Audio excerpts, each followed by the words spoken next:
Hello everyone, I am Dr. U. Ajay Chandrasekhar, consultant surgical oncologist for the TX groups of hospitals, Hyderabad. మనం ఈరోజు రొమ్ము cancer, breast cancer యొక్క risk factors మరియు దాని యొక్క లక్షణాల గురించి విపులంగా డిస్కస్ చేసుకుందాం. Why because breast cancer is one of the leading cause for the cancer mortality. So తప్పనిసరి పరిస్థితుల్లో మనము రొమ్ము క్యాన్సర్ యొక్క రిస్క్ ఫ్యాక్టర్స్ని తెలుసుకోవాల్సిన ఆవశ్యకత ఎంతైనా ఉన్నది. Coming to risk factors, sex. లేడీస్లో మగవారితో పోలిస్తే 100 times ఎక్కువ ఉంటుందండి. వెన్ కంపేర్డ్ టు మేల్స్ స్త్రీలలో 1:100 రేషియో చెప్పుకోవచ్చు. Next major risk factor age group. స్త్రీలలో as the age increases and breast cancer risk increases. సేకి for example 60 years age group వాళ్ళతో పోలిస్తే 80 years ఏజ్ గ్రూప్ వాళ్ళ ఎక్కువ ఉంటుంది. 60 years ఏజ్ గ్రూప్ వాళ్ళని 30 years ఏజ్ గ్రూప్ వాళ్ళతో పోలిస్తే 30 years ఏజ్ గ్రూప్ వాళ్ళలో రొమ్ము క్యాన్సర్ యొక్క రిస్క్ తక్కువగా ఉంటుంది.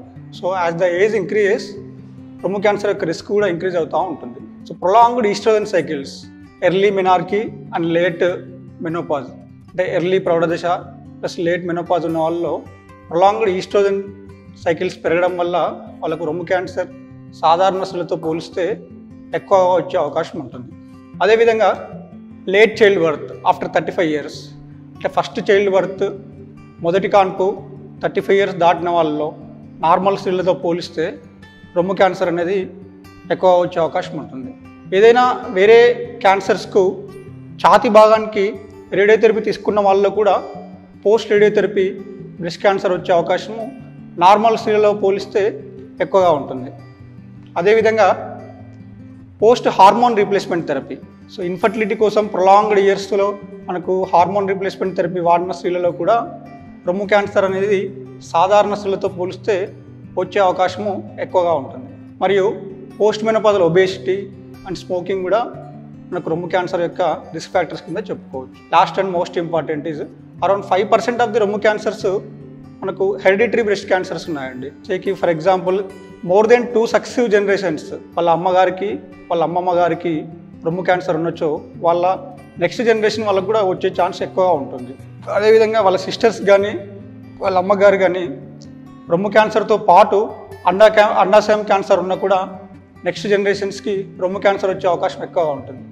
అదేవిధంగా వాళ్ళ సిస్టర్స్కి రొమ్ము cancers bilateral breast cancer at the young age ఉన్నదనుకోండి, హెరిడిటరీ బ్రెస్ట్ క్యాన్సర్ ఉండే అవకాశాలు ఎక్కువగా ఉంటాయి. ఇలాంటి హిస్టరీ ఉన్న ఫ్యామిలీ మెంబర్స్ తప్పనిసరి పరిస్థితుల్లో జెనెటిక్ టెస్టింగ్ BRCA1 జీన్ అనే ఉంటుందండి. BRCA1 gene and BRCA2 gene అనే ఉంటుంది. ఆ టెస్టింగ్స్కి వెళ్ళడం వల్ల అది పాజిటివ్ వస్తే తప్పనిసరి పరిస్థితుల్లో ప్రొఫిలాక్టిక్ బైలేటరల్ మాస్టెక్టమీ చేసుకోవాల్సిన ఆవశ్యకత ఎంతైనా ఉన్నది.